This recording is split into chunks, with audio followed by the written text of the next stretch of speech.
Please be seated and welcome Dean Hashim Sarkis to the lectern.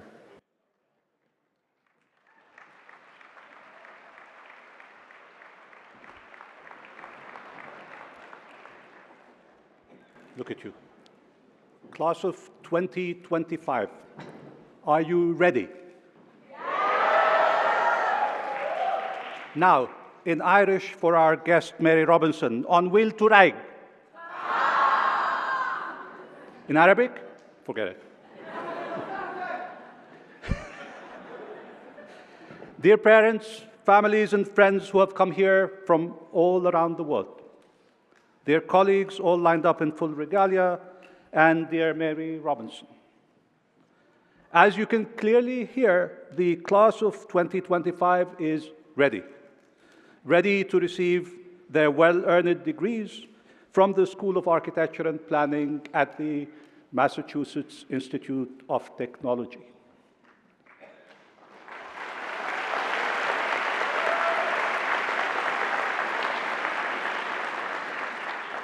As you can clearly see, the SA&P students are wearing cords to symbolize their achievements in their respective departments, and each department or unit has chosen its own color for this occasion. Architecture is in red, art, culture, and technology in green, urban studies and planning in orange, real estate in blue, and media arts and sciences in white. With this array, we are proudly adding our school's rainbow to a range of rainbows that represent the diversity, which is also the beautiful unity of this world.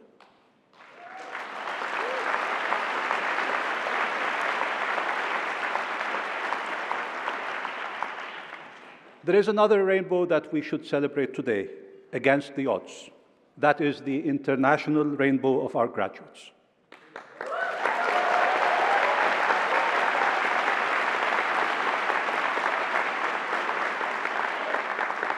We have among us today 224 graduates. 119 of them, or 53%, are from 27 of the United States of America, and 105, 47% that is, are from 33 nations across the world.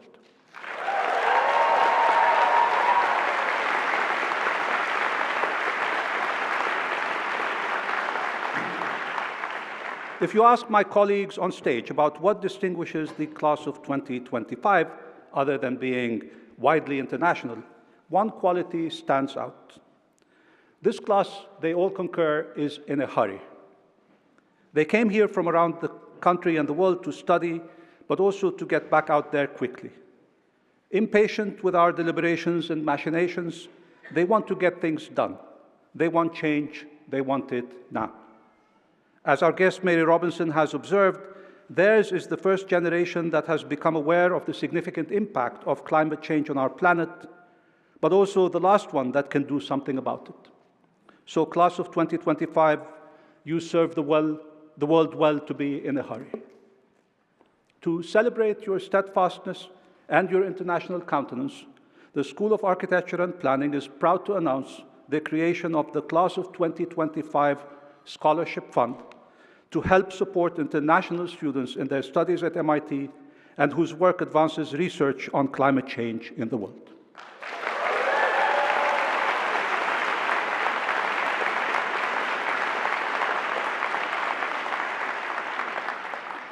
Our guest speaker, Mary Robinson, would be a perfect fit for this fellowship. I first met Mary in June 2017 in an English garden outside of London on one of the hottest nights on record in the city. It was a few days after the tragic Grenfell Tower fires. As I was awkwardly wiping off the sweat of that midsummer night's encounter with global warming, Mary was vigorously laying out an intergenerational strategy for combating climate change, imagining the future of cities as havens of equity, mobilizing the arts to straddle societal divides, laying out her aspirations for the grandchildren she had just babysat, and differentiating between English and Irish mosquitoes.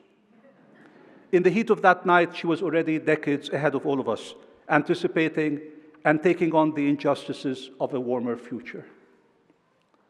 A lawyer by training, Mary Robinson has served as President of Ireland, Chancellor of the University of Dublin, United Nations High Commissioner for Human Rights, Chair of the Elders, and member of the Club of Madrid. She has also twice acted as the United Nations Secretary General's Special Envoy on Climate Change. She's also the founder of the Mary Robinson Foundation Climate Justice, which serves as a center of thought leadership, education, and advocacy for poor, marginalized populations who are the most vulnerable to the impacts of climate change. She is the recipient of numerous awards, including the US Presidential Medal of Freedom in 2009 and the Tank Prize recently in 2024. In her book, Climate Justice, Hope, Resilience, and the Fight for a Sustainable Future, in her podcast, Mothers of Invention, highly recommended, by the way, and in her many public engagements, she speaks to policymakers, but also to broad audiences alike, about action as the path to hope. In brief, Mary Robinson is an exemplary member of the class of 2025. When she became President of Ireland in December 1990, Mary placed a lamp in the window of the presidential palace, reviving an old tradition in Ireland to help guide strangers at night. It was her way of saying to all Irish citizens and to all citizens of the world that they are welcome in Ireland. Mary, to commemorate your visit and in order to welcome to MIT all foreign students, visitors, and alumni are the academic version of emigrants, we are going to install a lamp in the window of the Dean's office, which happens to be in the front portico of MIT. Your lamp will welcome all citizens of the world to MIT.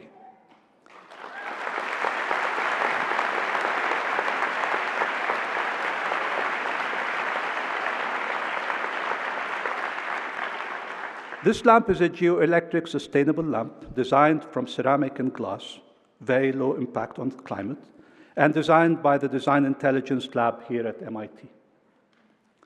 On behalf of our school, the director of the lab, Marcelo Coelho, and Jacob Payne, graduate student from architecture, would also like to present you with this geoelectric lamp to carry with you wherever you go and to install it in the windows of your hotel rooms, in the houses of the women living on the extremes of climate change whom you're helping, or back at home in Dublin.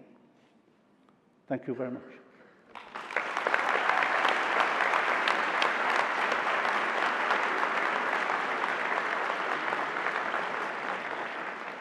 For this special occasion, a great Irish poet who chose to remain anonymous has also composed a special poem for Mary.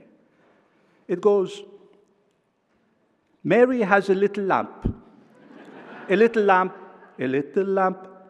This sounds actually vaguely familiar. Mary has a little lamp and it shines for those who roam. And everywhere that Mary goes, Mary goes, Mary goes, everywhere that Mary goes, the lamp says, welcome home. Mary Robinson, welcome home.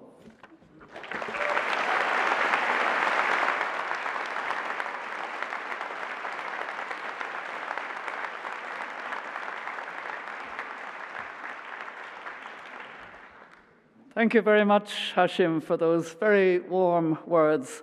And it is indeed an honor to address you on this very special graduation day. I still remember in May 1968, the joy and the sense of achievement that I felt as I received my master's degree from the Harvard Law School. My father came over from Ireland, from County Mayo, on the occasion. It's first time ever in the United States. And he was literally glowing with pride. And as some of you came in, processed in, I could see parents and family glowing with pride, rightly, on this special occasion. So I'm actually going to speak from the heart. I have my little notes that will remind me from time to time, but I'm going to speak very personally and from the heart. I'll begin by saying that I actually owe a great deal to that year that I spent in Harvard from 1967 to 68. a long time ago for many of you, but that was when many of my American contemporaries were questioning an immoral war, the war in Vietnam. Martin Luther King was assassinated in April, and we all watched on small black and white television terrible scenes at his funeral and cried and cried. And after I graduated, Robert Kennedy was assassinated, another terrible event.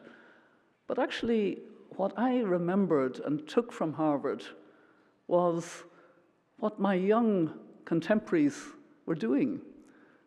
They were going to lead.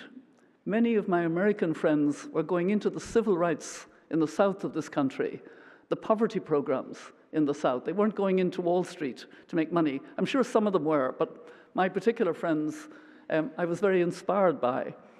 So I came back to Ireland where the mood was, the whole ethos was, you waited your turn. You waited into your 20s, into your 30s, maybe even into your 40s to get anywhere. And if you were a woman, there wasn't much to wait for anyway. So it was different. And I had what my husband-to-be, who had a good sense of humor, called my Harvard humility. Of course, he meant the opposite. And I challenged the status quo and got elected to the Irish Senate at the age of 25. And I would never have done that, never have dared to do that without the example of my colleagues and friends in Harvard that year. And I had a priority, and I want to share with you a lesson that I learned from that priority. I had decided in the very Catholic Ireland of the time that we had to introduce family planning. We used to joke a bit as women about the access to contraceptives. You couldn't get the contraceptive pill unless you were a married woman and had the certificate from your doctor that you had cycle regulation problems. And we used to joke that it must have been the weather that so many Irish women had cycle regulation problems. And it was against the criminal law to either buy or sell the condom. And to me, with my Harvard logic, this was something that needed to be changed. But I totally underestimated that this was going to make me a total hate figure in Ireland. When I introduced the bill, it was criticized by the then Catholic Archbishop of Dublin, and he required a letter to be read out in every diocese in Dublin, every parish, to say this measure, the bill that I was introducing, would be and would remain a curse upon the country. At this stage, I was 26, going on 27, and it was heavy stuff. I actually found the hate mail that I got. There were no social media, of course, in those days, but I got letters telling me I was a witch from hell, telling me that I was going against the Irish Catholic tradition that had started with St. Patrick. How could I?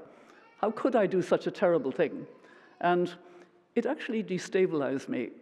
And my husband-to-be, and then he became my husband in December 1970, and I introduced the bill in 1971. So just around that time, he burnt the letters, which of course we regret now because they would have been part of the archive of the mood of the time. But I realized that if you really believe in something, you must be prepared to pay a price. You can't be popular with everyone. You have to face up to the fact that there's a price to be paid if you really believe in something. And I'm so grateful that I learned that early in my public life, because never afterwards, when I faced other criticism, did I feel the same sense of it being too much, feeling that I was wobbling, because I had somehow got on top of it. And I just wanted to share that as being an early lesson. And here at the School of Architecture and Planning, as you've already heard from Hashim, you are very aware of the climate and nature crisis. But I have to admit quite humbly that I came quite late to understanding that crisis. When I was President of Ireland from 1990 to 1997, I didn't make a single speech on climate change. I'm sure there were scientists and academics who knew about the problem, but it wasn't in the mainstream of Irish life. I did speak about the environment quite passionately, but not about climate change. And then I became the UN High Commissioner for Human Rights in 1997. And I learned about the seriousness of climate change, but another part of the UN was dealing with it. And the UN is famous, as you probably know, for its silos. Silos are a problem generally, and the UN really exceeds in that problem. So I didn't relate the issue of climate change to my portfolio, what I was responsible for.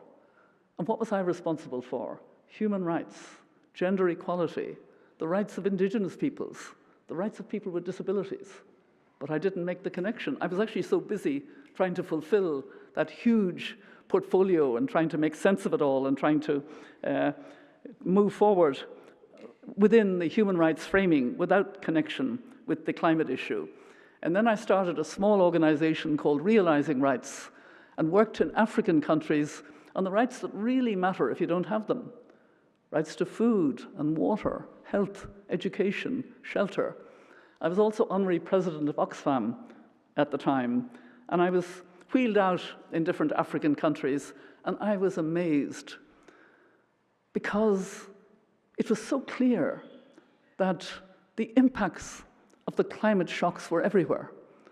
I would visit Ellen Johnson Sirleaf in Liberia as a new president of her country, and she'd say to me, "Mary, the rainy seasons don't come anymore. When I was a child, they came absolutely on time, and we knew and we planned. Now farmers can't plan. I can't even mend my roads." Women said to me, "Is God punishing us? What is happening? This is outside our experience."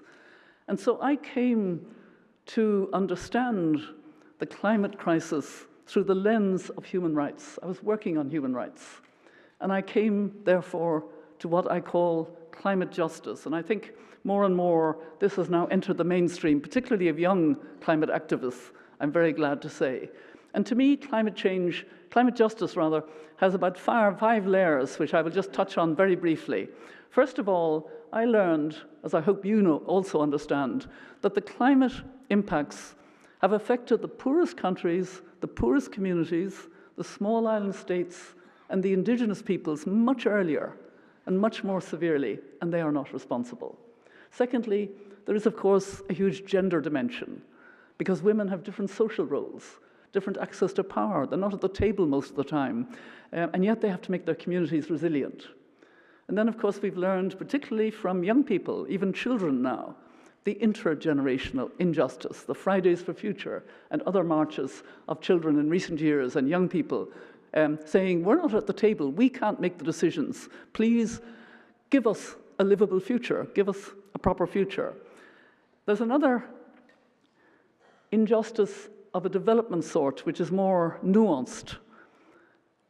Certain regions of the world and certain countries, industrialized countries like Ireland and Europe, like the United States and Japan and Korea, we built our economies on fossil fuel. So our responsibility is to be grateful to the workers in coal and oil and gas, and in my country, peat, but to ensure that we have a just transition rapidly out of fossil fuel for the future of our future generations and indeed of our whole planet. And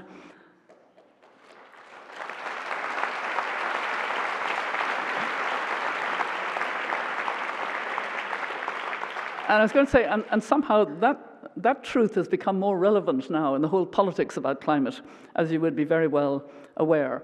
And of course, the fifth injustice is the injustice to nature itself. I want to move on, because I know you'll understand, to three words, three beautiful words: diversity, equity, inclusion.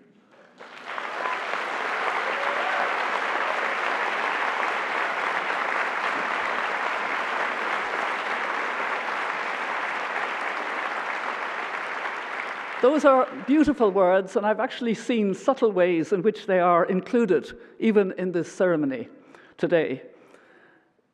If necessary, you don't have to use those words.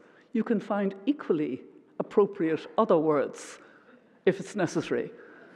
The most important thing is to stick to your values, to uphold your standards, whether it's in your architectural practice, in your planning, in your business, in whatever you do, uphold the values. We're in a very changed world. The most difficult world that I can recall in my long life. So I'm going to offer you some thoughts now as an elder. I was lucky enough to be invited by Nelson Mandela in 2007 to join with a number of other former leaders to help him with his legacy on peace, human rights, and a sustainable development. And actually, in mentioning Nelson Mandela, I want to go back to when I became UN High Commissioner for Human Rights in September 1997. I realized that we were about to start the 50th anniversary of the Universal Declaration of Human Rights. Actually, now we're coming up to the 80th anniversary, which shows time has passed. But it was a big thing for my small office to celebrate the 50th anniversary, and I needed somebody to help me do it. So I asked President Nelson Mandela, and he agreed immediately that on the 10th of December he would stand with me outside the Parliament building in South Africa and launch not just the year of the 50th anniversary in 1998, but also the Plan of Action for South Africa for its human rights. And I just want to quote two articles from the Universal Declaration. I know pieces of it by heart, you'll understand. If you've been a High Commissioner for 5 years, it sticks in your head. And Article 1, I think we'll all remember, says, "All human beings are born free and equal in dignity and rights." And I've always liked that dignity comes before rights, but of course we're very far from implementing fully that wonderful aspirational human rights goal. But somehow we've neglected another part of the Universal Declaration of Human Rights, which again I think is far more relevant to today. It's Article 29. There are 30 articles. Article 29, the first sentence. And I have to recite it in a gender responsive way, because despite the fact that Eleanor Roosevelt chaired the commission that gave us the Universal Declaration of Human Rights, in 1948, he was assumed to import she. I'm glad we've made progress from that, and we haven't yet gone back to have he covering she. So Article 29 says, "Everyone has duties to the community in which alone they reach the full and free expression of their personality." Isn't that very interesting?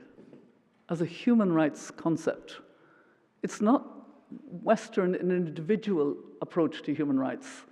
It's more like Ubuntu in South Africa. I am because you are, the relationship.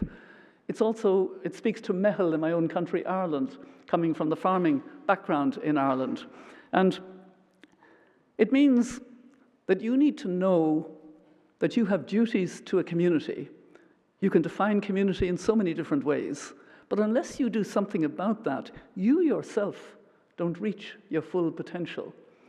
And actually, many of us and many of you will know that if you are doing something for your community, you get far more back than you give.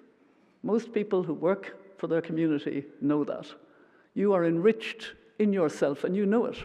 You're a better person, you're a stronger person, you're a more holistic person, because you've reached out and worked with others and felt that relationship with others. So that's the first piece of wisdom, if you like. I want to share some wisdom from Archbishop Tutu, who was the first chair of the elders. I learned so much from him, and in particular, I learned about hope, which we need today.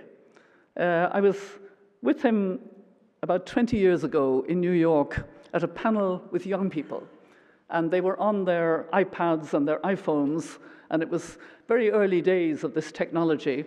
And Archbishop Tutu, when he's in front of young people, would wave his arms and greet them with love and tell them he believed in them, and they would respond. And we were being moderated by an American journalist, and she said quite sharply, "Archbishop Tutu, why are you such an optimist?" And he looked at her and he shook his head. And he said, "No, I'm not an optimist. I'm a prisoner of hope." And that really struck me. Just remembering his campaign against the apartheid system, the fact that he chaired the Justice and Peace Reconciliation in South Africa, all that he had done. Hope is action. Hope is what you do with what you've got. And even if the glass isn't half full, you work with what's in it, you collaborate, you grow it, you respond. And in the climate and nature crisis, that's all the more necessary and evident, because I know that because of the way you've been taught, most of you could probably frighten everyone with the seriousness of the climate and nature crisis, couldn't you? You could actually tell that story in a way that would frighten people, because it's very real and very urgent, but it wouldn't help, because people just put the head down. Whereas if you do it in a way that says, but it is urgent, I'm not going to deny the reality of it, but we can deal with it. We're on the cusp of a much better world. We just have to shift the money. We mustn't be subsidizing what harms us. We must incentivize how we will move forward. It's a human problem, and it's solvable. That will be much more energizing and much more impactful. The second chair of the elders was Kofi Annan, and he was my boss for the time that I was UN High Commissioner for Human Rights. But somehow when we became elders together, I got to know him at a more personal and human nature. And he had a phrase that I just want to share with you, because it's one that I think he used to repeat very often, and it's, again, so relevant to our time. You are never too young to lead, and you are never too old to learn. So when you leave here, find ways to lead, find ways to innovate, take a responsibility, step up a bit. You have had the privilege of being here at the School of Architecture and Planning of MIT. Step up and take that leadership, but also remember to continue learning, which is what I'm still doing. I am not on social media. I have to learn an awful lot from young climate activists about how to communicate and all the rest of it. I mean, I've lots still to learn. And I'm going to give you, in conclusion, my own modest advice. Use humor more than you might otherwise. In particular, because these are very difficult times.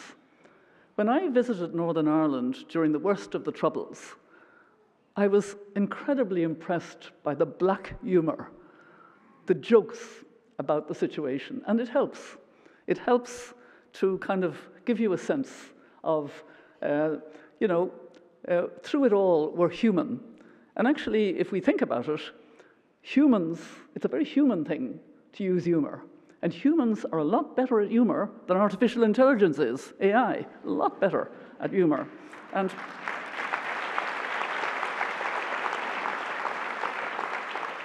so what I want to do from the heart is to wish you lots of courage and resilience, hope, a strong sense of community, and a good sense of humor as you go forward and navigate this very difficult world. You will make a difference. Thank you very much. Thank you.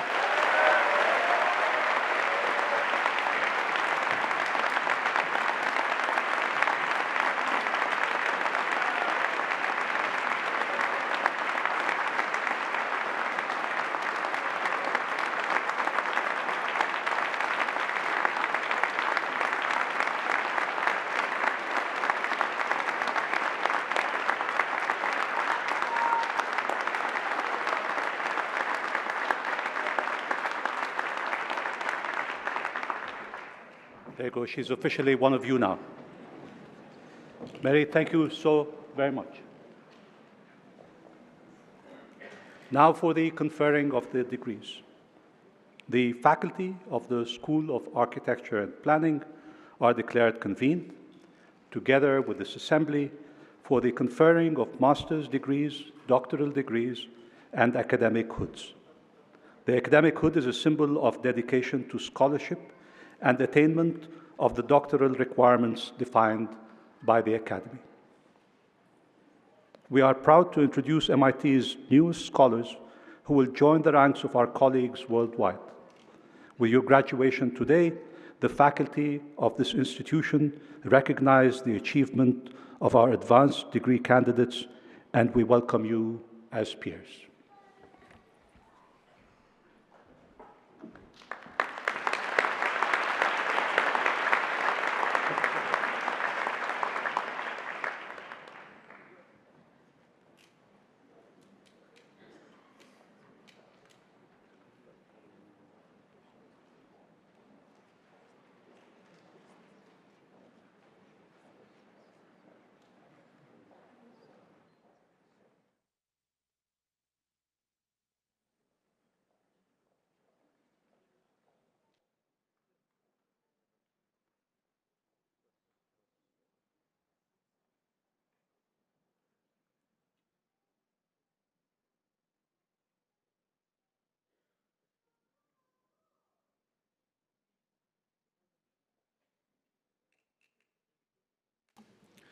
Presenting degrees for the Master of Science in Real Estate Development on behalf of the MIT Center for Real Estate, please welcome Walter Torres, Program Director.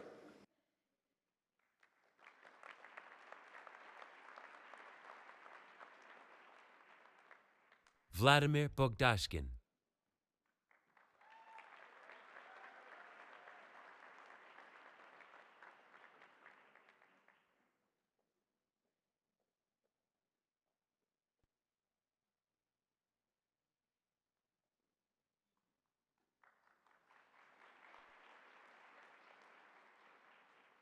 Lu Dai.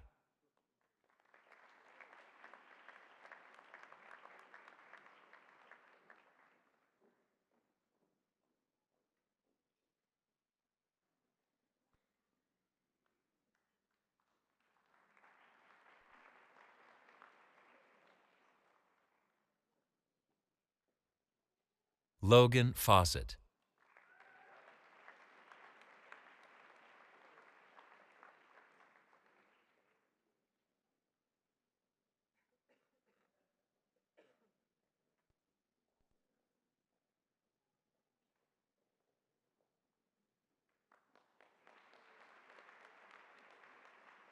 Peggy Gasem Lu.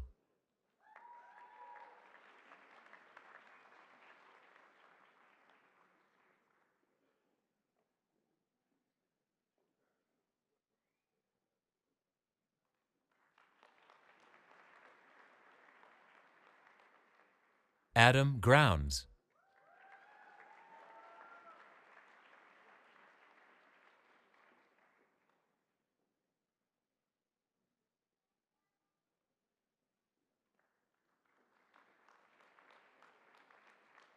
Ocean Jangda.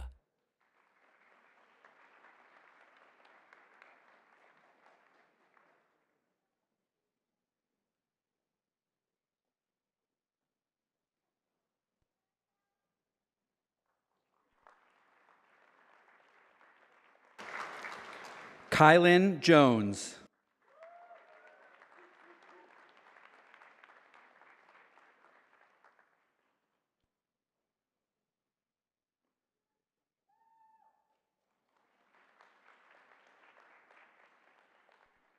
Dong Hyun Lee.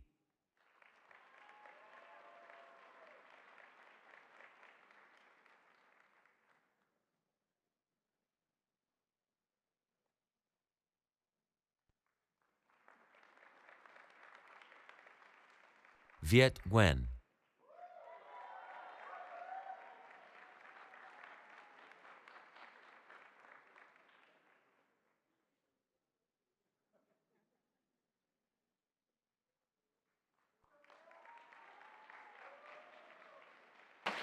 Aaliyah Paragallo.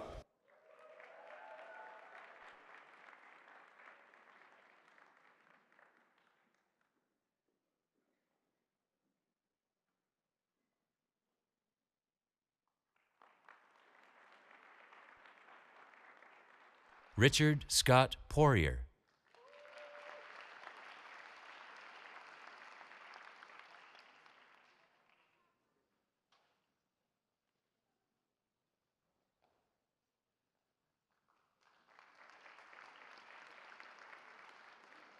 Zach Proman.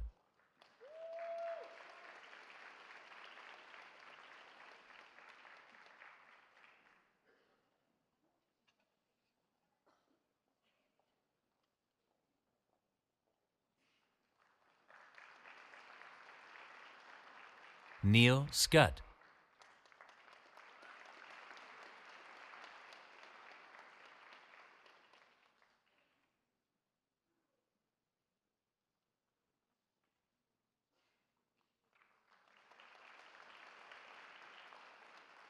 Kunja Shu.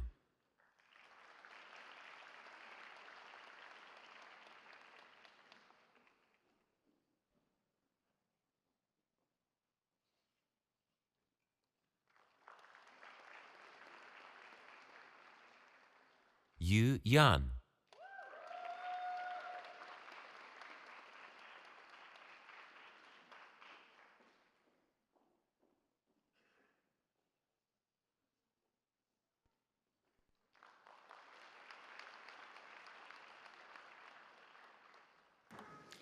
Presenting degrees for the program in Media, Arts, and Sciences, please welcome Professor Todd Mackover, Program Head.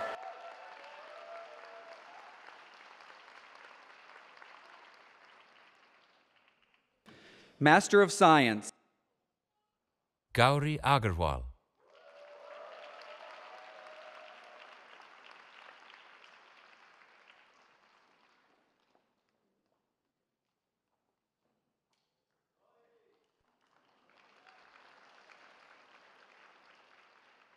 Sara Barreto Ornelas.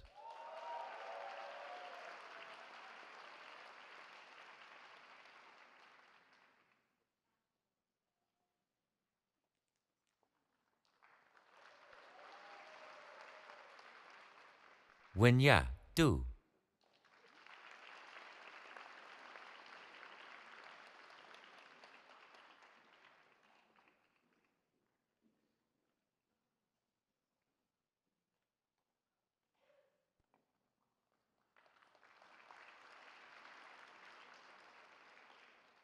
Alan Hahn.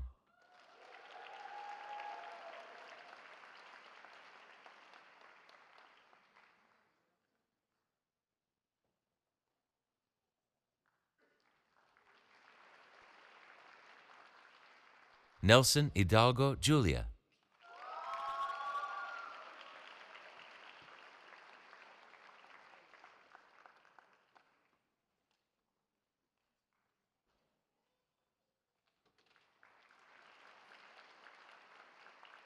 Geeta Jayapragasan.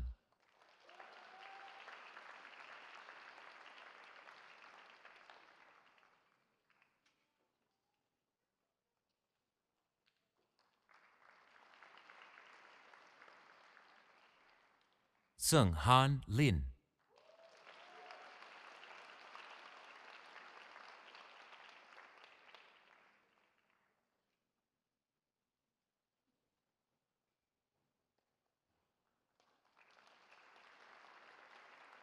Nathan Perry.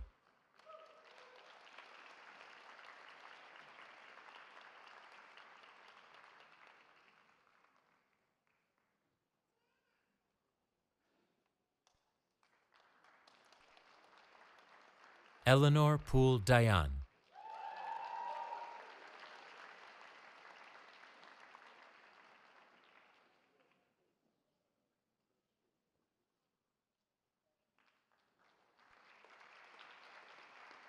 Vera van de Seep.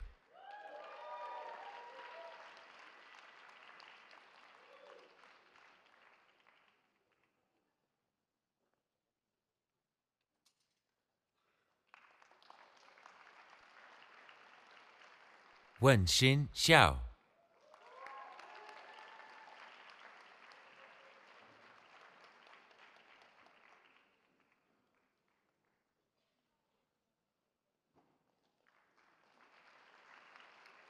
Hao Tung Young.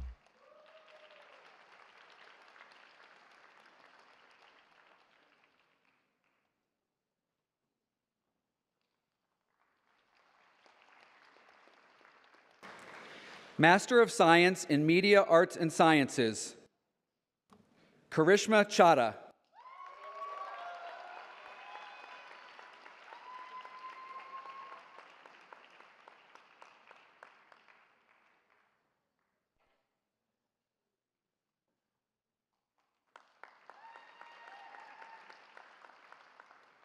Manuel Cherep.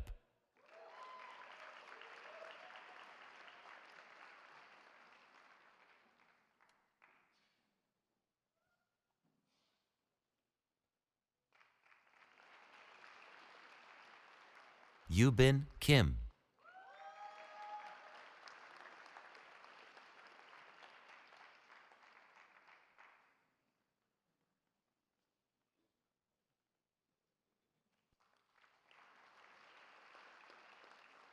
Cassandra Lee.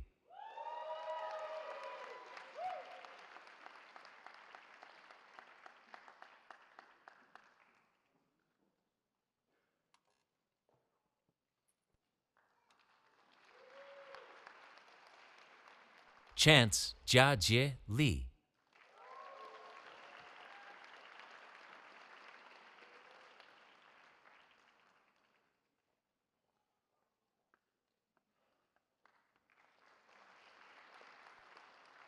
Lucy Lee.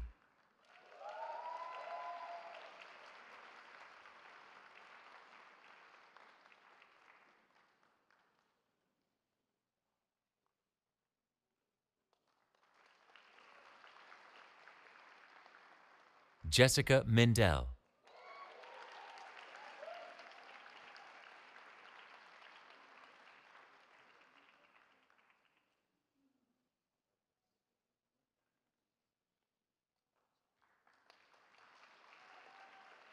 Paris Myers.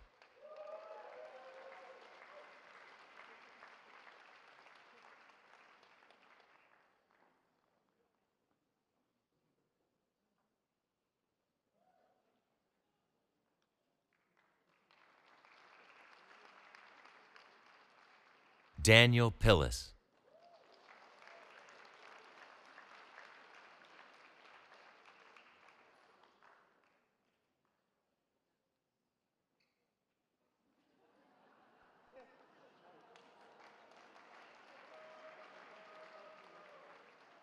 Isabella Pooh.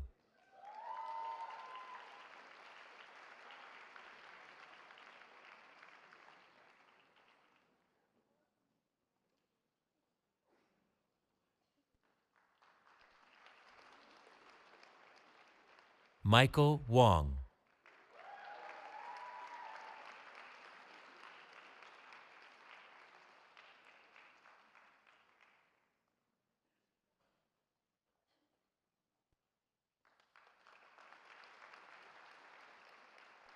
Ahmed Zikrala.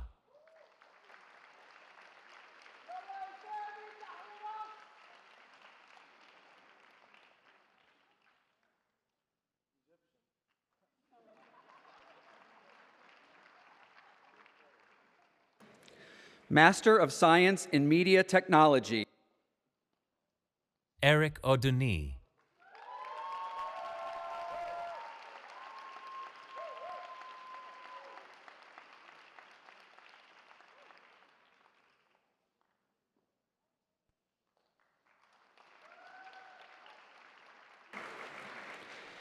Investing Hoods for the Doctor of Philosophy, on behalf of the program in Media, Arts, and Sciences, please welcome Professor Mitch Resnick, Associate Program Head.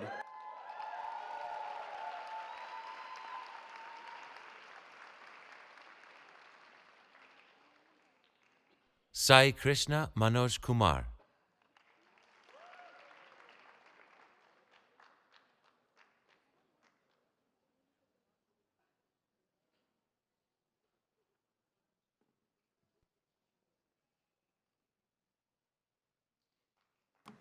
Safina Arshad Ali.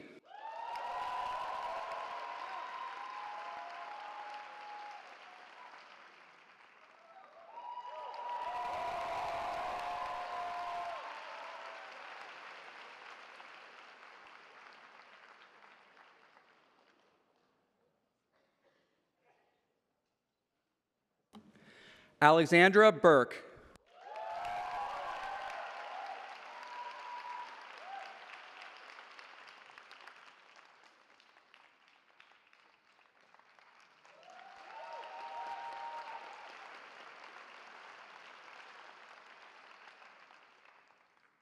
William Brannon.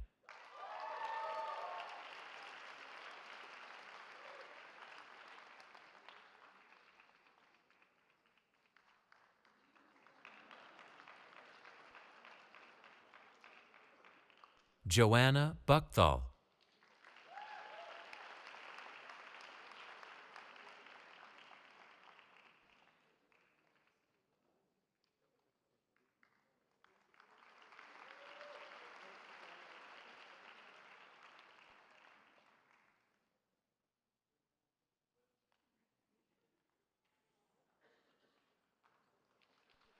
Manuj Dariwal.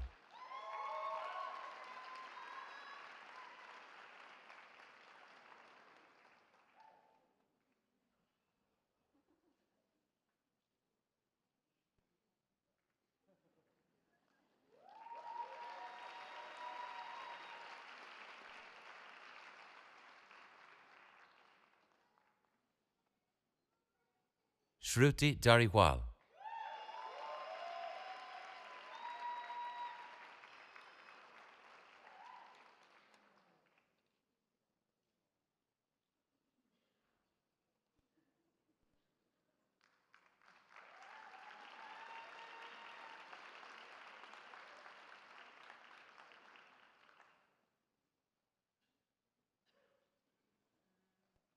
Meena Khan.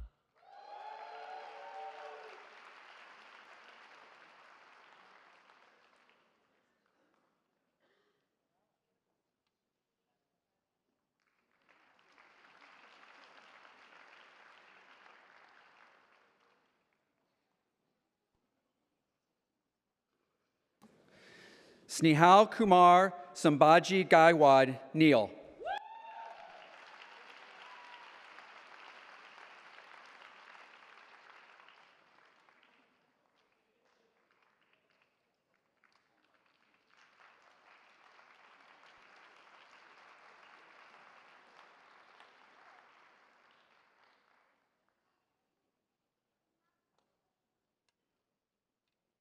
Sung Han She.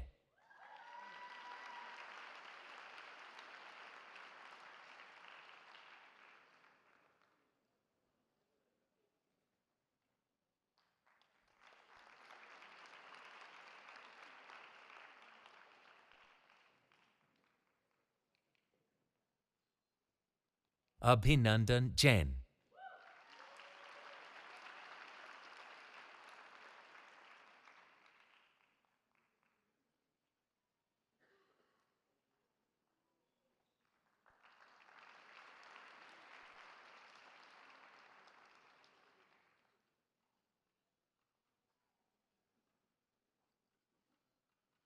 Hong Jiang.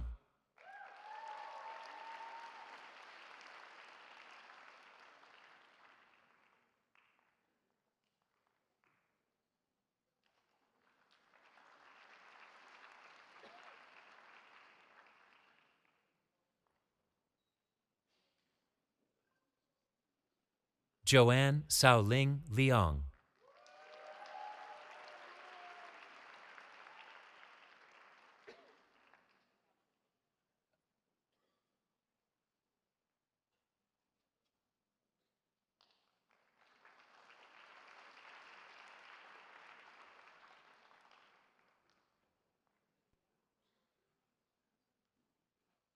Pat Pataranutapon.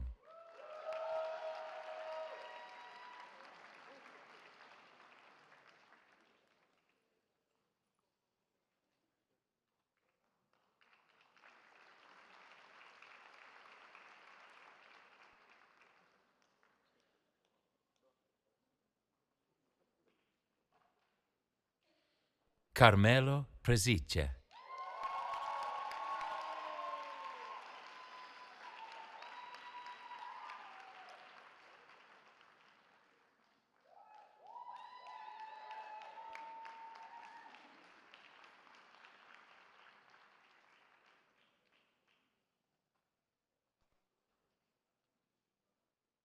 Belén Saldías Fuentes.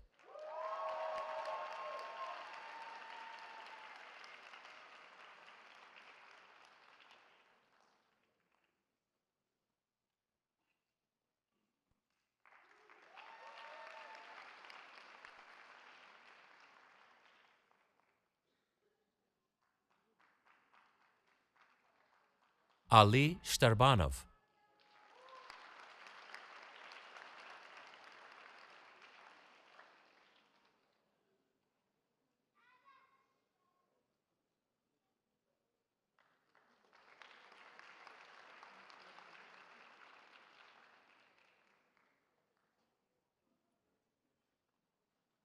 Abhishek Singh.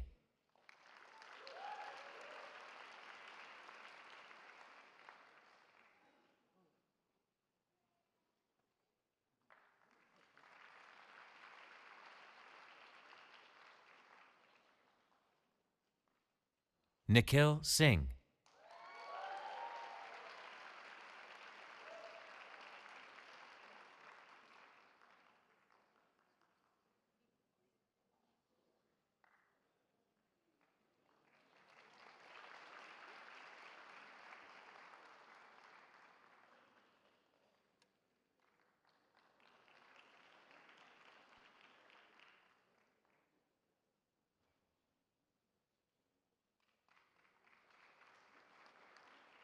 Tobin South.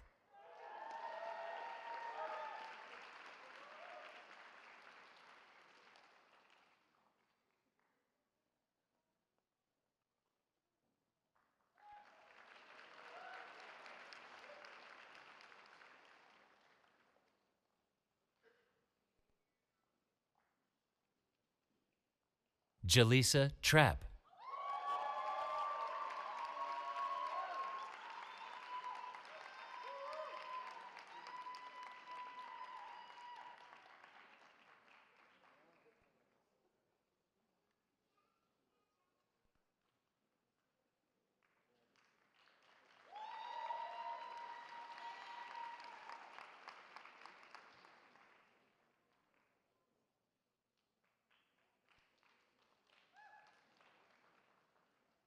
Angela Vucic.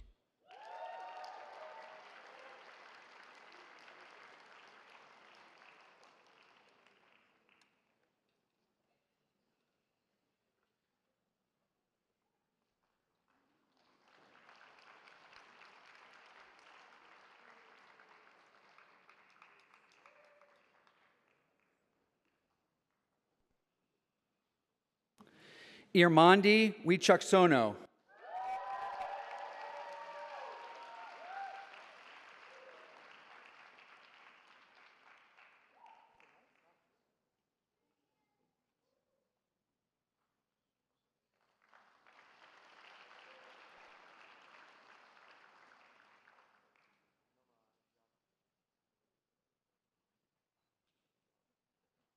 Rayhan Jung.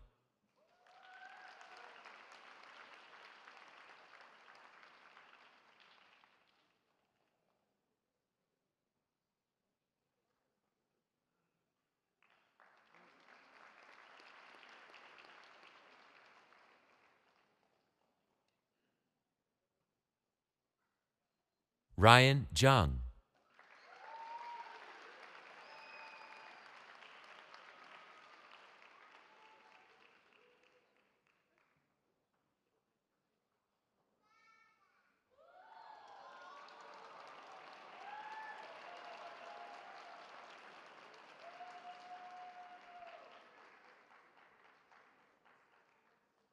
Guy Ziskind.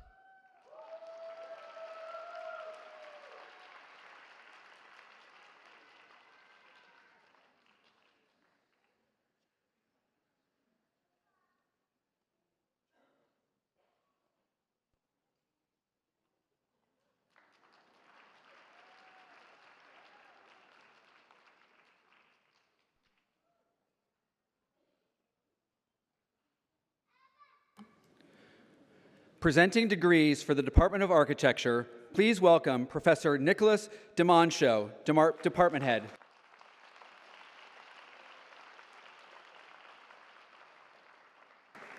Master of Architecture. Soala Ajienka.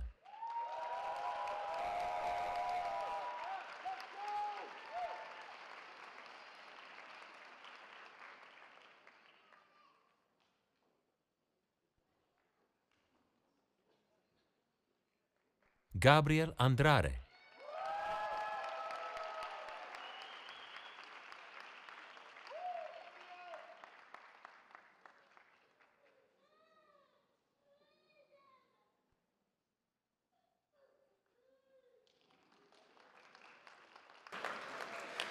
Leanna Sloan Alger.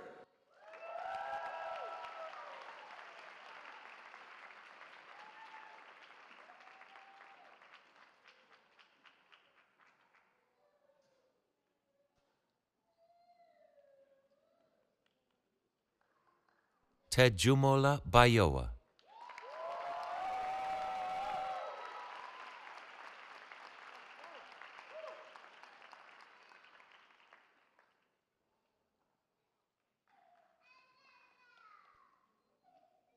Harris Chowdhury.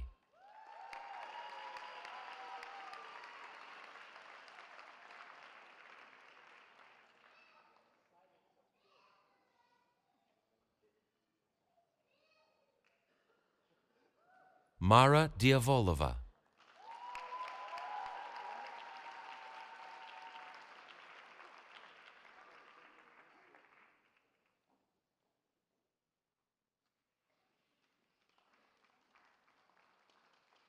Tatiana Estrina.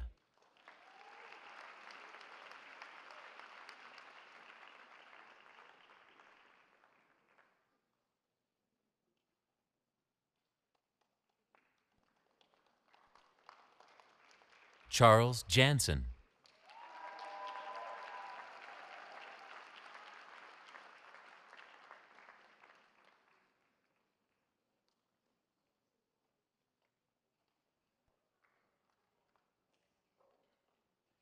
Nikita Klemenko.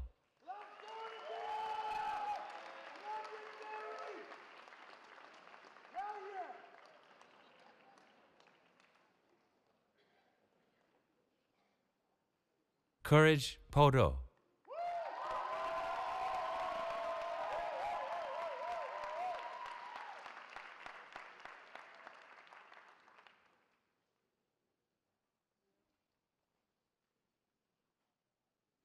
Cecile Lee.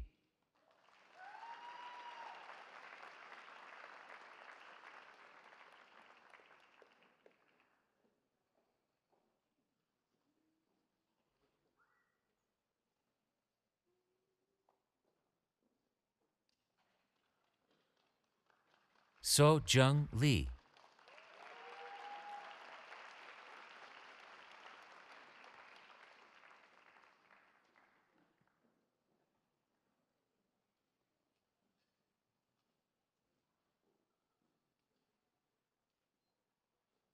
Evan Ortiz.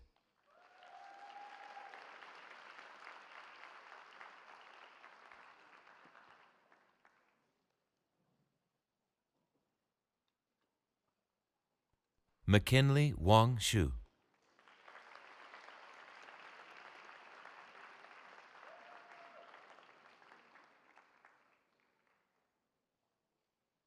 Yi Un Wu.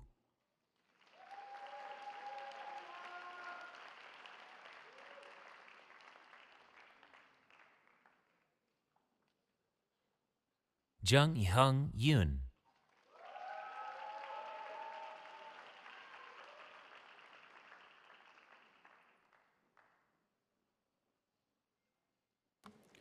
Master of Science in Architecture Studies.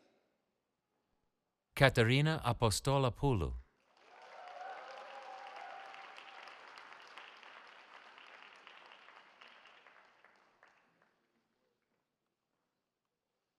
Yi Ning Bei.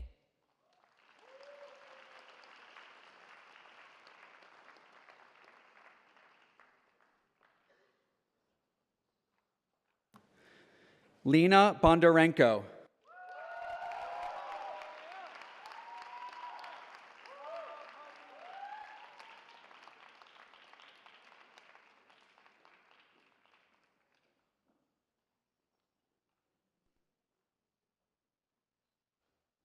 Celia Chasabel.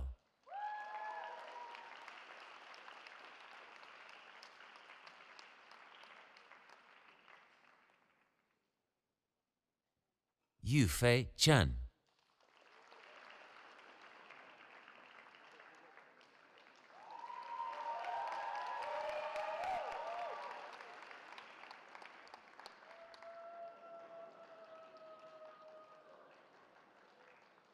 Dominic Ko.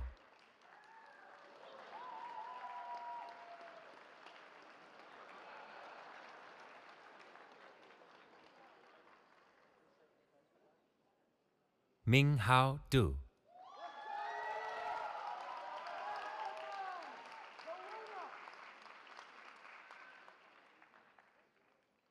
Nasibe Nur Dundar Arifoglu.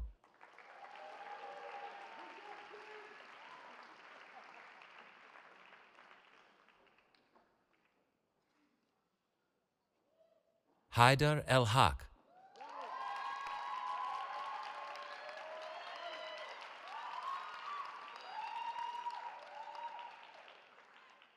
Jie Fan.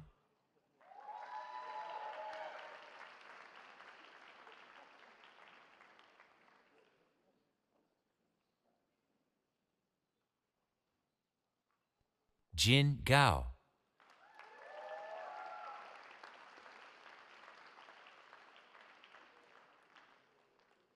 Arzo Hakimi.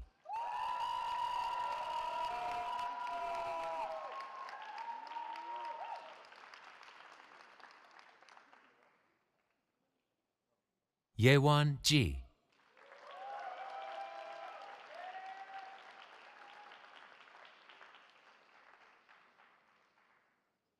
Namhi Kwan.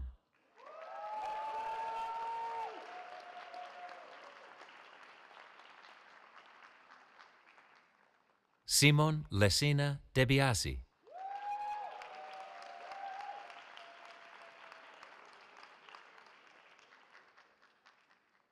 Tian Yi Li.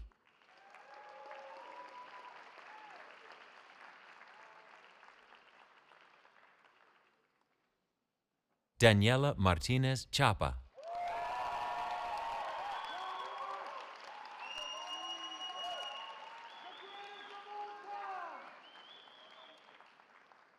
Dimitrios Moutafidis.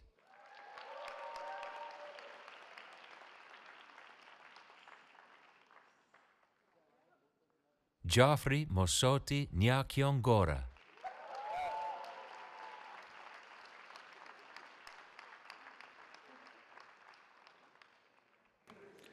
Haben Park.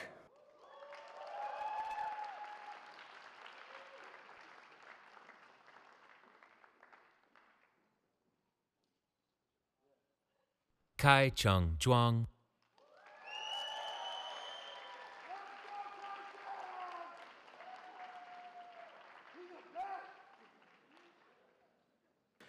Master of Science in Building Technology.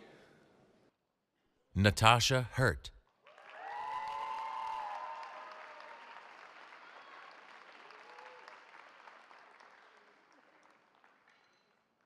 Adriana Ramirez Cuevas.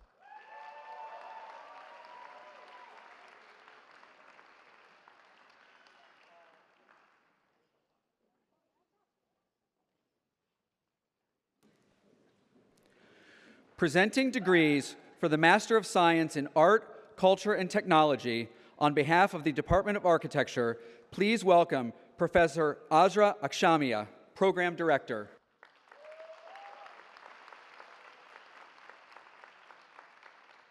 Vincent Aubry.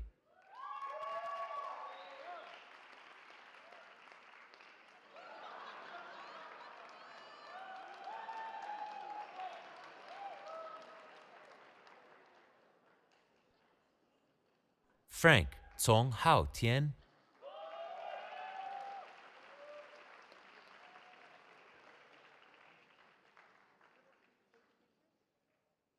Hao Jian Feng.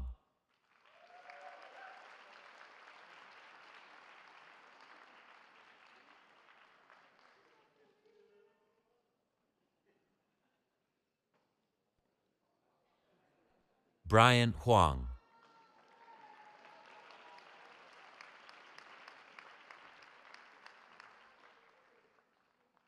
Luca Lum.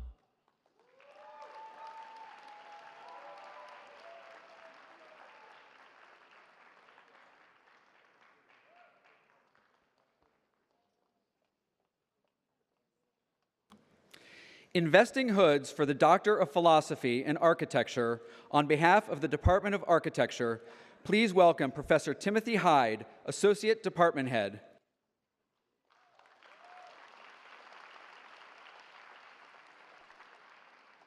Sandy Kurth.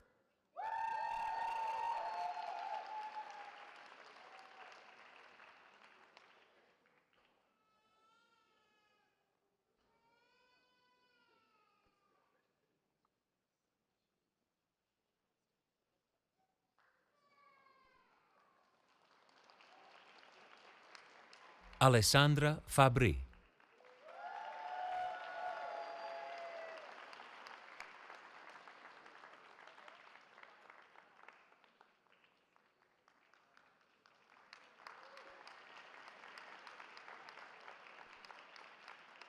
Roxanne Goldberg.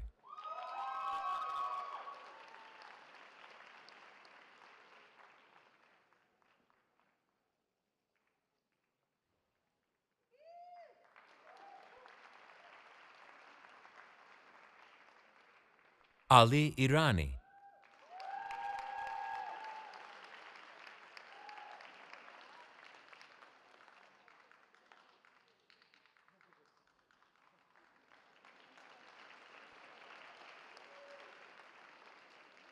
Courtney Lassoon.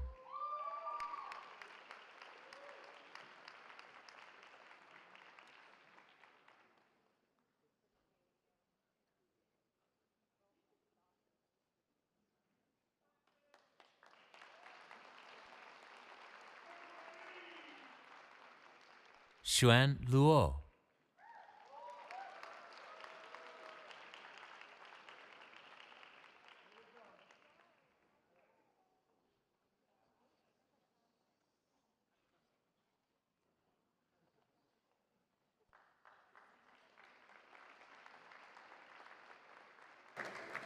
Sarah Rifke.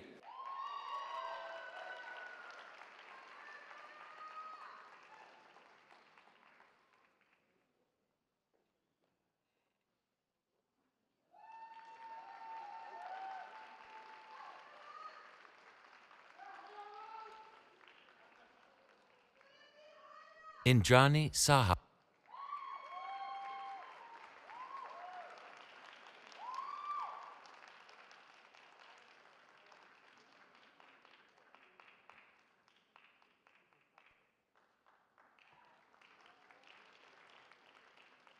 Chelsea Spencer.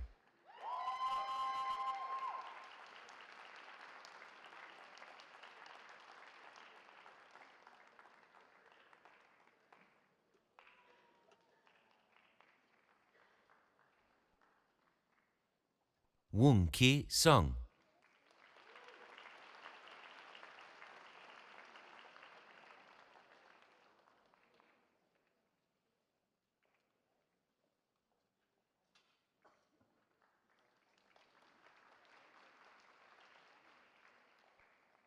Lavender Tesmer.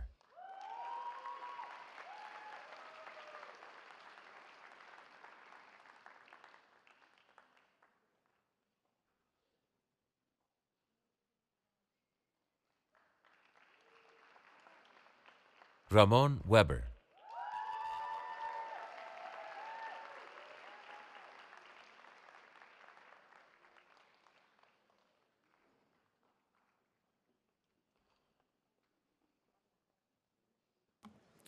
Presenting degrees for the Department of Urban Studies and Planning, please welcome Professor Christopher Zegras, Department Head.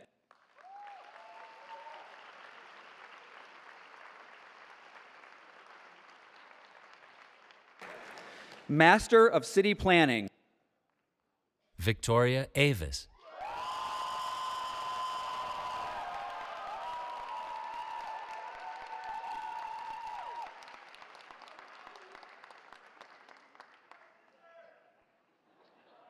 Amanda Bendixson.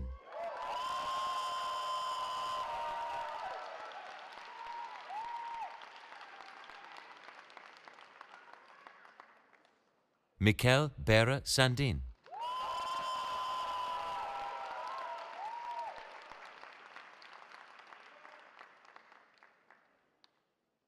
Olivia Fiol.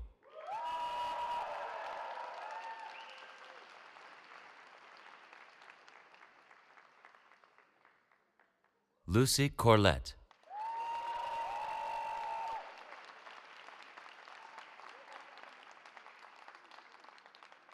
Jake Borey.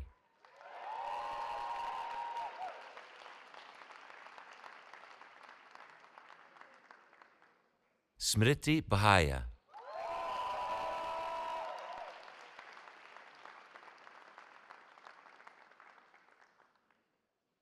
Sofia Chiapero.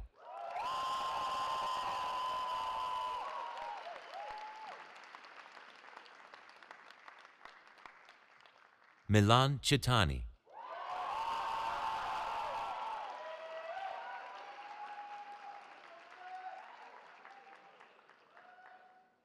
Veer Chatra.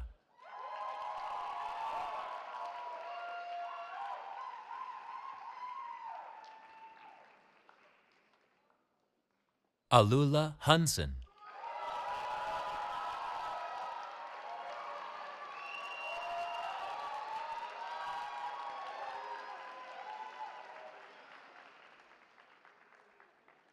Simone Delaney.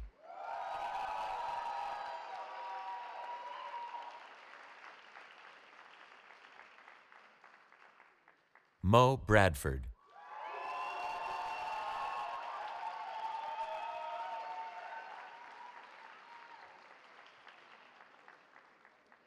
Karim El Sisi.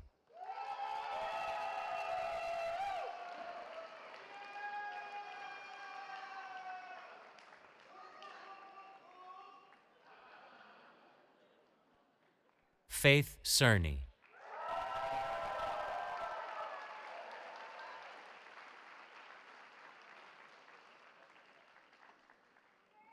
Javier Diaz.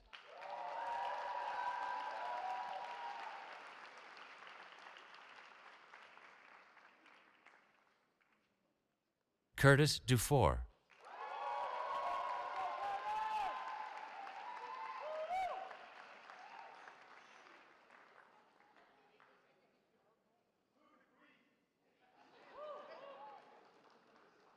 Silvia Duque Áñez.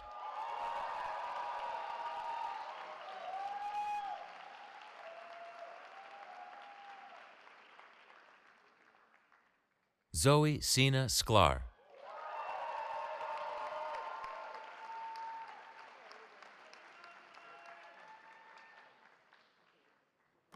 Bianchi D.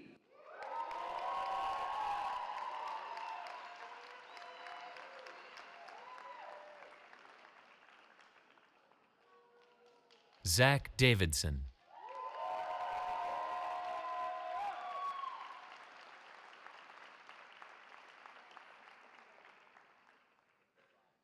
Sarafina Fabrice Green.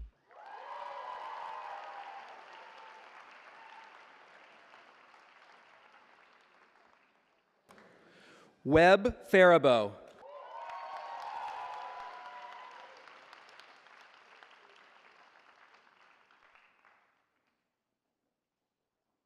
Caitlin Fukumoto.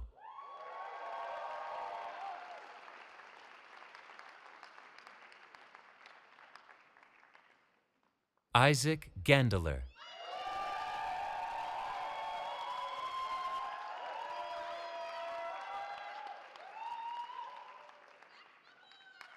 Khajida Ghanizada.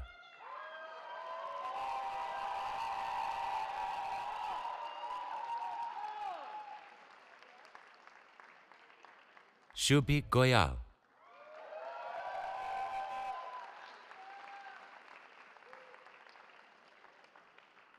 Sarah Jex.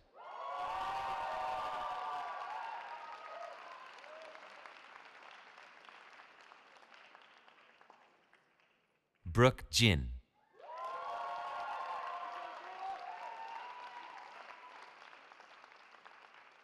Reuben Jones.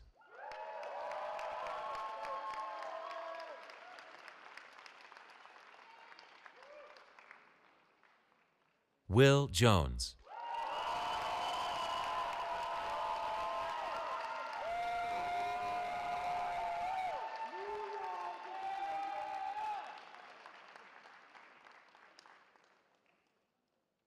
Samantha Kaufman.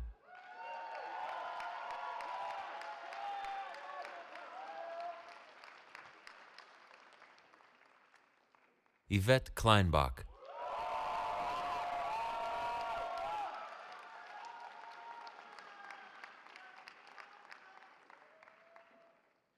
Trevor Kodzis.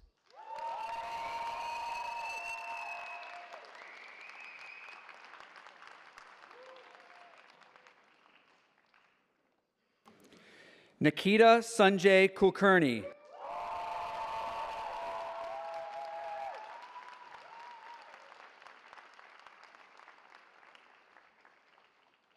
Aulia Kurniaputri.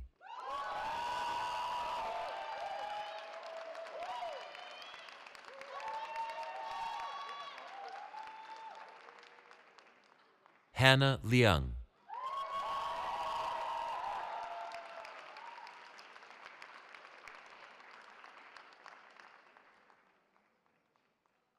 Alejandra Martinez.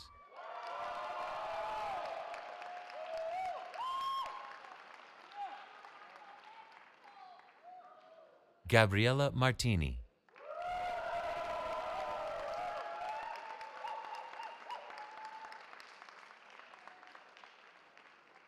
Mena Mohammed.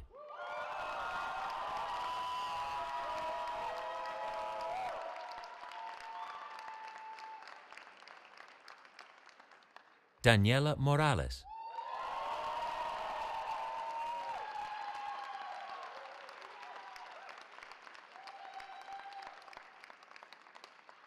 Emily Moss.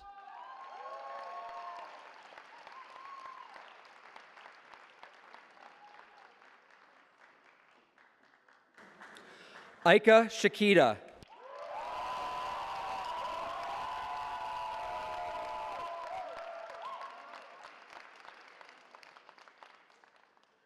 Sanjana Paul.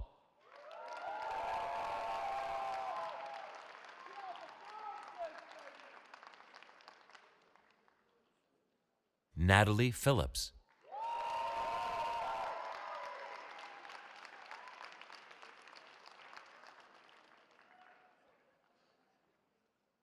Yuri Sakai.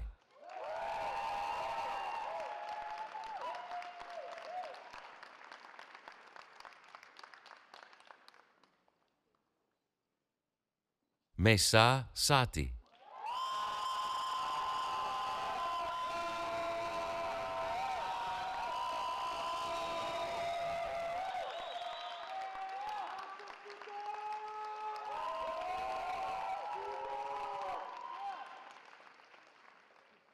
Alessandra Smith.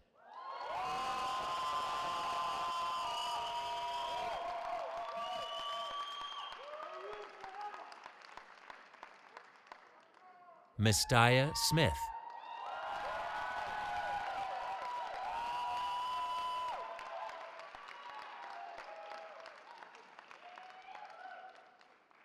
Jesse Tagliani.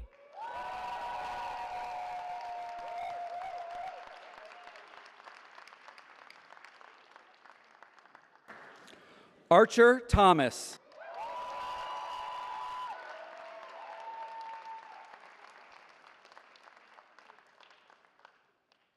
Cale Wagner.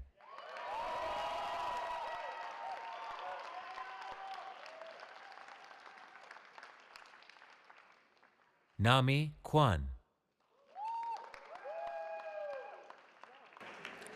Nicole Wong.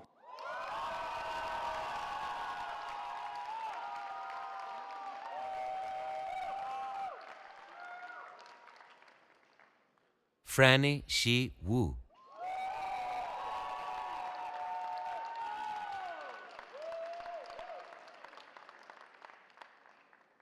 Cindy Xie.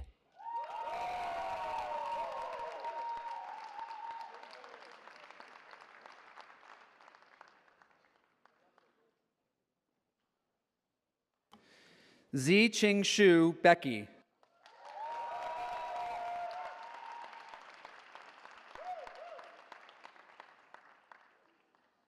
Maybell Zhang.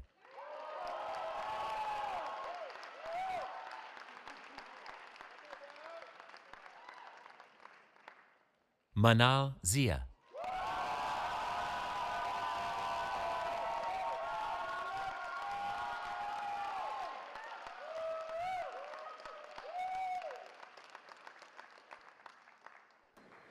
Master of Science in Urban Studies and Planning.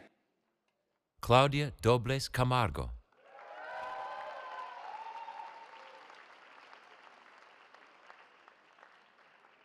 Rui Xian Ma.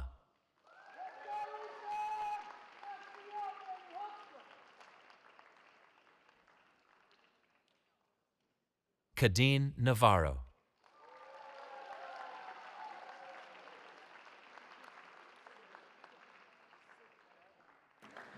Master of Science in Transportation. Ricardo Fiorista.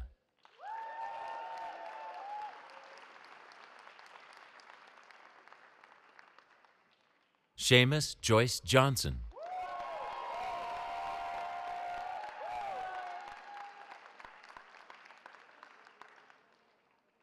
Michael Leong.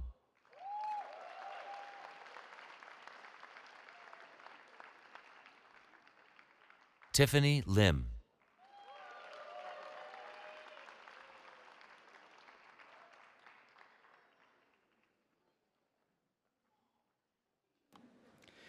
Investing Hoods for the Doctor of Philosophy, on behalf of the Department of Urban Studies and Planning, please welcome Associate Professor Gabriella Carolini, Associate Department Head.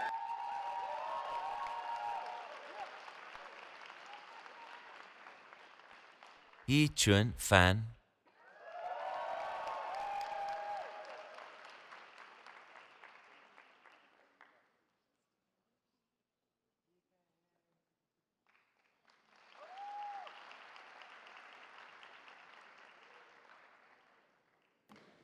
Justin Kohler.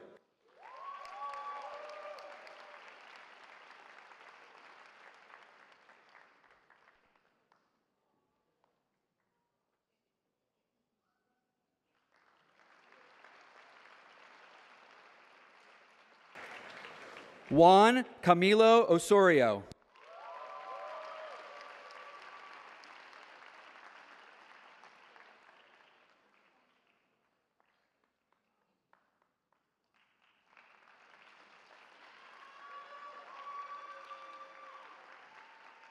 Wan Young So.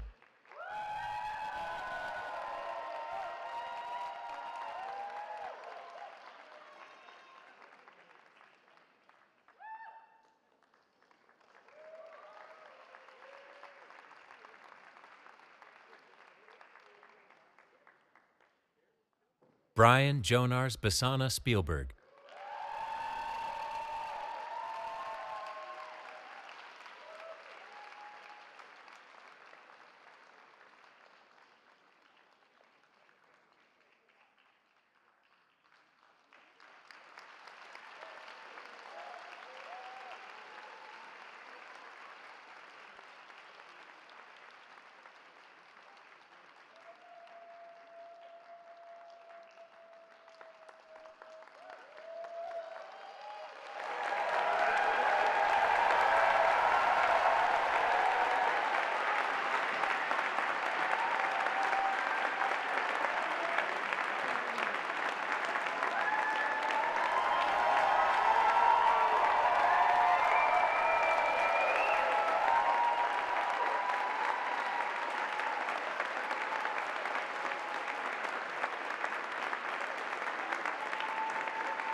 Please welcome Associate Deans Caroline Jones and Larry Vail to the lectern for closing remarks. So all dean's offices have assistant deans and associate deans. The former title is pretty daunting because it suggests that people actually do need to assist the dean. All Caroline and I need to do, at least on paper, is associate with the dean. Even so, somebody recently suggested to me that Caroline and I be called co-deans. At first that sounded a bit like an undeserved and unwarranted promotion, but somehow the concept of codeine sounds more like a controlled substance. I don't think I want to be known as the dean's narcotic. That said, being known as the opiate of the SAN people has a kind of nice ring. So today, we celebrate those who have successfully navigated MIT with a different kind of controlled substance. In academic parlance, the technical term is either thesis or dissertation. To complete your degree with such a document, you have demonstrated control and delivered substance.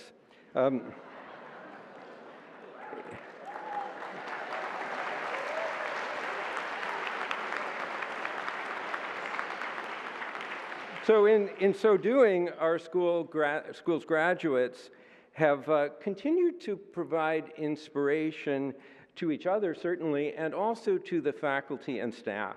The substance of your control does four important things. You take us from imagination to implementation, from research to results, from diagnostics to decisions, and from analytics to action. So today I'm particularly pleased to associate with those who have completed master's degrees. In a year filled with divisive discourse, I hope that the colorful strings that now adorn the gowns of each graduate and will offer everyone the promise of accord. So in accordance with that, I cordially invite the faculty to one more time collectively congratulate all of our graduating master's students one more time.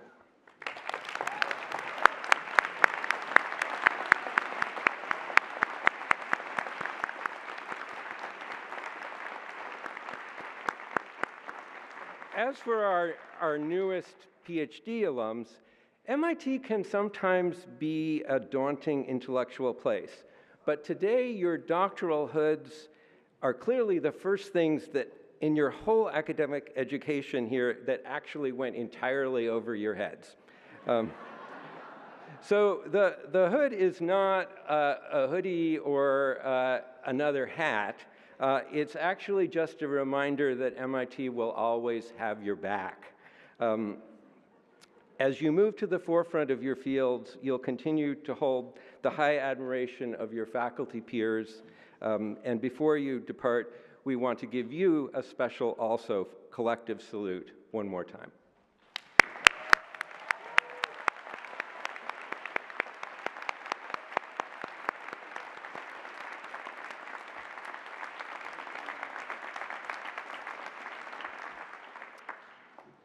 We're so lucky to reach this time and this moment with you all amidst unprecedented buffeting by pandemics and politics.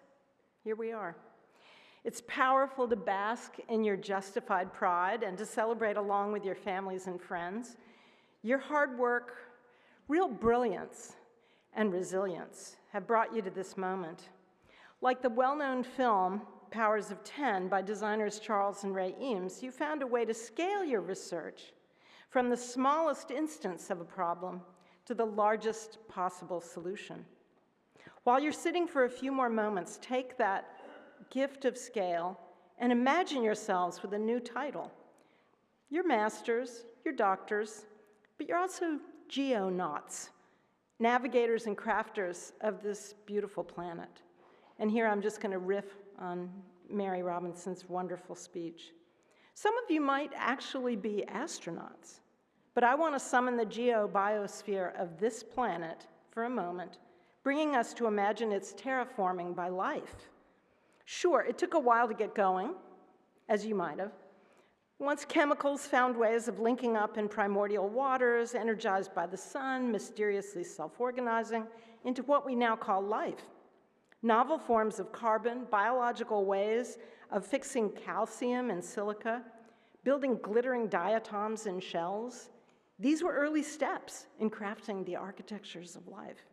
Critters dropping their minerals to form Earth's crust over billions of years, finally discovering how to creep out of the ocean, innovating lignin to reach up to light-cupping chlorophyll toward the sun. Life crafted this habitat. As science writer Ferris Jabber puts it, life breathed oxygen into the atmosphere, dyed the sky blue, concocted the modern oceans, and converted barren crust into fertile soil, becoming a critical component of our planet's capacity to regulate its climate and maintain balance. What does this science lesson have to do with you? To me, it's pretty obvious. Your fields of architecture and planning, building technology, city planning, media arts, certainly real estate, are uniquely aimed at training you in methods to shape our oikos, our home, through physical alterations in social thought, with ethics and care. You've innovated new human histories of how we live here on this one planetary oikos. I'm thinking about how you can commence the next phase of your careers with that Greek root oikos in mind, summoning your brilliant capacities to bridge the econ deployment of that root with its gentler, more compassionate ecological interpretation. Econ places folks at the pinnacle of extractive utility. Ecos leaves us aware of our role as symbionts and participants in reciprocal relations. On this oasis in space, we humans are utterly dependent on the thriving of all diverse forms of life, even as we wage wars of all kinds against the with-living reality that the word symbiosis actually means. So your head will be buzzing with plans right now for this oikos, even as you're full of memories from your time here at MIT. What lies between forethought and afterthought? Plans and memories. Perhaps we can capture this state of equipoise as commencement, the state of beginning. You're in this state, you geonauts, beautifully poised between all the forethought you brought to your education and all the after-thinking you'll do to keep learning from your time at MIT and in the world. Take this wonderful punctum between apogee and perigee just to celebrate where you are on this planet orbiting the sun. Let the after and forethoughts flow into a sea of pasts and possibilities that are there to buoy you up right here and now. Like the slow steps we took together in honor of the pomp and circumstance of graduation, plan to be mindful, be present to the place and time you are in, even as you sail forth. The work needed in our planetary home is pressing, but the energy we bring to it comes from the earth itself. It's all around you. Attending to birdsong, crickets, breathing, kombucha, watching the moon, eating what condenses the sun's energy for you. Whatever life forms enter your domus and whatever feeds you, celebrate the origins of all that. Supporting you as you wage peace, build sustainably, cultivate compassion for yourself and others, make space for your own thriving and that of our more than human companions. Your breathing and attentiveness will be ready to accompany you in your geonaut journey.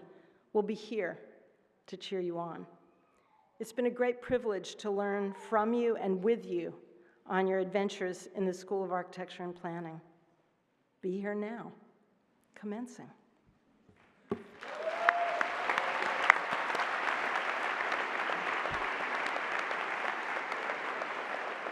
So your launch is now to be followed by your lunch. And in contrast to what any naysaying economists may tell you, this lunch is free. But before you free yourself from this room to make your journey to the tent that awaits you just beyond the exit from Kresge, we ask that you please allow the faculty and the graduating students to depart the auditorium first. Congratulations to all.